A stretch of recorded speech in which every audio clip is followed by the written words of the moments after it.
Hi friend, हाय साथियों। आज की इस वीडियो में हम एनसीईआरटी पैटर्न पर मनोहरी की किताब का हम पहला चैप्टर रियल नंबर जानेंगे। वीडियो को अंत तक देखिएगा। हम इस वीडियो में प्रश्नावली 1A के कुछ सवाल जानेंगे। तो सबसे पहले हम ये जानेंगे कि चैप्टर का नाम है रियल नंबर। तो किसे कहते हैं रियल नंबर? तो आप जानेंगे परिमेय संख्याओं और अपरिमेय संख्याओं के सामूहिक रूप को रियल नंबर कहते हैं। चलिए हम यहाँ पर प्रश्नावली 1A का पहला क्वेश्चन जानेंगे।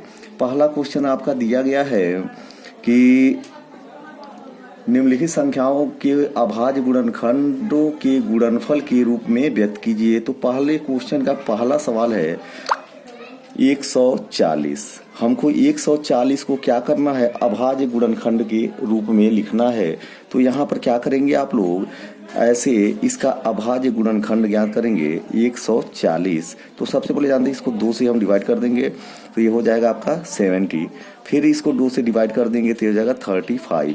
पुनः इसे 2 से डिवाइड कर देंगे तो 2 से नहीं डिवाइड होगा, 5 से डिवाइड करेंगे तो हो जाएगा 7। फिर 7 से इसे डिवाइड कर देंगे तो क्या हो जाएगा 1। तो हम इसे 140 को अभाज्य गुणनखंड के रूप में लिख सकते हैं 2 × 2 × 5 × 7। तो ये आपका अब 140 को हम यहाँ पर लिख दिए हैं अभाज्य गुणनखंड के रूप में। इसी तरह से इसका दूसरा क्वेश्चन जो है आप देख रहे हैं, ये आपका दिया है 156।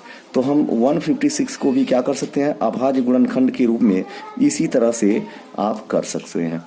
ठीक है, चलिए हम अब दूसरा क्वेश्चन देखते हैं। दूसरा क्वेश्चन हमारा ये है, इसका दूसरा क्वेश्चन हम देखेंगे। दूसरे क्वेश्चन में कहा गया है कि निम्नलिखित संख्याओं का HCF और LCM ज्ञात कीजिए। तो संख्याएं आपकी हैं 26 और 91। हमको इसका HCF और LCM ज्ञात करना है। तो इसके लिए हम सबसे पहले इसका क्या करेंगे? अभाज्य गुणनखंड लिखेंगे। तो हम जानते हैं 26 का अभाज्य गुणनखंड होता है 2 × 13।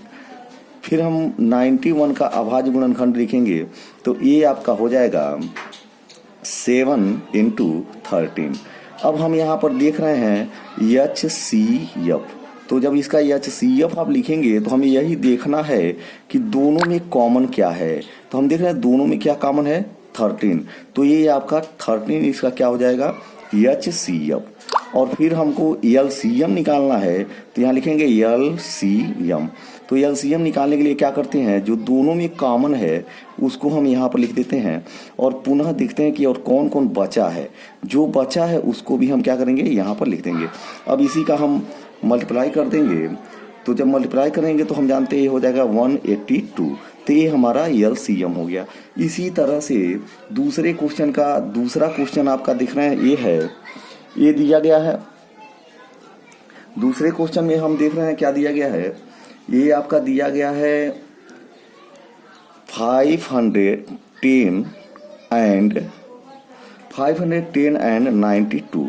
तो जिस तरह से हम इसका अभाज्य गुणनखंड लिखकर HCF और LCM निकाले हैं, इसी तरह से आप इसका भी HCF और LCM निकाल सकते हैं। फिर हम देखते हैं तीसरा क्वेश्चन। चलिए आप आइए हम तीसरा क्वेश्चन देखेंगे। तो तीसरे क्वेश्चन में आपका दिया गया है अभाज्य गुणनखंड विधि से HCF और LCM ज्ञात कीजिए। तो पहला क्वेश्चन आप देख रहे हैं, हम ये देख रहे हैं तीसरे का पहला क्वेश्चन। ये दिया गया है 12, 15 एंड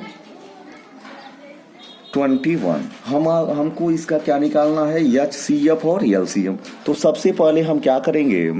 इनका हम अभाज्य गुणनखंड लिखेंगे। तो 12 का अभाज्य गुणनखंड हो गया 2 × 2 × 3। फिर क्या करेंगे? 15 का अभाज्य गुणनखंड लिखेंगे तो ये आपका हो जाएगा 3 × 5। फिर हम क्या करेंगे? 21 का अभाज्य गुणनखंड लिखेंगे तो ये हो जाएगा 3 × 7। अब हमको क्या करना है? यही देखना है, HCF निकालने के लिए हमको यही देखना है कि इसमें क्या कॉमन है। तो आप देख रहे हैं सब में क्या कॉमन है, 3 कॉमन है, तो ये आपका 3 जो है HCF हो जाएगा। फिर हम क्या करेंगे, LCM निकालेंगे। तो LCM निकालने के लिए हमको क्या करना है, जो कॉमन है उसको लिख लेना है और जो बचा है उसको लिख लेना है। तो हम 3 को लिख लिए हैं, तो फिर क्या बचा, 2 × 2। फिर क्या बचा है आपका 5 × 7। अब सबका हम मल्टीप्लाई कर देंगे तो 3 2 जा 6, 2 जा 12, 12 5 जा 16 और 60 का 7 गुणा करेंगे तो हो जाएगा 420। तो ये आपका LCM निकल गया। तो ये बहुत ही आसानी से आप हर क्वेश्चन को समझ सकते हैं। चलिए हम अब इसी क्रम में तीसरे का दूसरा क्वेश्चन देखते हैं। आप इसी तरह कर सकते हैं, जैसे दिया गया है 17, 23 और 29। इसका हमें क्या निकालना है, HCF और LCM। तो सबसे पहले हमें क्या करना है, इसका अभाज्य गुणनखंड लिखना है। तो हम जानते हैं तो 70 क्या है, एक अभाज्य संख्या है, तो इसका अभाज्य गुणनखंड लिखेंगे तो लिखेंगे 1 × 70। फिर हमको 23 ये भी अभाज्य संख्या है, इसका भी हम क्या लिखेंगे 1 × 23। फिर 29 है, तो 29 का अभाज्य गुणनखंड क्या लिखेंगे 1 × 29। अब हमको लिखना है यहाँ पे HCF। तो जब HCF लिखेंगे तो हमको यही देखना है कि इसमें क्या कॉमन है। तो हम देख रहे हैं इसमें क्या कॉमन है 1, तो इसका HCF हो जाएगा 1। इस तरह से हमको फिर इसका क्या निकालना है LCM। तो LCM निकालने के लिए हमको क्या करना है, हमें देखना है क्या कॉमन है उसको लिख लेना है और फिर जो बचा है उसको लिख लेना है। तो 17 × 23 × क्या लिखेंगे 29। इस तरह से इसको जब हम मल्टीप्लाई कर देंगे तो ये आपका क्या निकल जाएगा LCM। तो हमको लग रहा है आप समझ रहे होंगे। चलिए नेक्स्ट क्वेश्चन हम देखते हैं। अगला क्वेश्चन हमारा दिया गया है, अगला क्वेश्चन जो दिया गया है हमारा चौथा क्वेश्चन दिया गया है। चौथा क्वेश्चन हम देखते हैं। तो चौथे क्वेश्चन में आप देख रहे हैं क्या दिया गया है कि 306 और 657 इसका HCF दिया गया है। कहा कर रहा कि HCF जो है वो आपका इसका 9 है, तो इसका LCM ज्ञात कीजिए। आपको ज्ञात करना है LCM। तो LCM ज्ञात करने के लिए हम आपको एक फार्मूला बताने वाले हैं। फार्मूला आपका है कि HCF × LCM = होता है पहली संख्या × दूसरी संख्या। इस तरह से हम क्या कर सकते हैं, इसी में मान पुट करके हम LCM निकाल सकते हैं। चलिए देखते हैं। HCF आपका कितना है 9 है, तो यहाँ पर हम 9 लिख देंगे, इनटू आप लिखेंगे LCM। तो और = पहली संख्या गुणे दूसरी संख्या। पहली संख्या क्या है 306 × 657।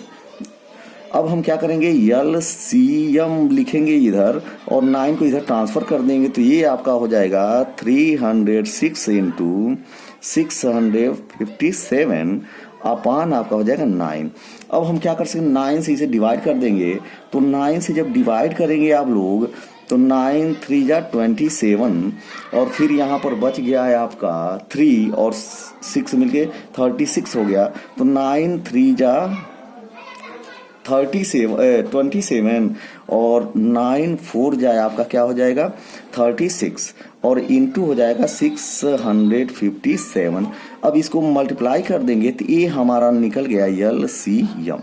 इस तरह से हम LCM ज्ञात कर सकते हैं। हमको एक फार्मूला पता चला है HCF × LCM।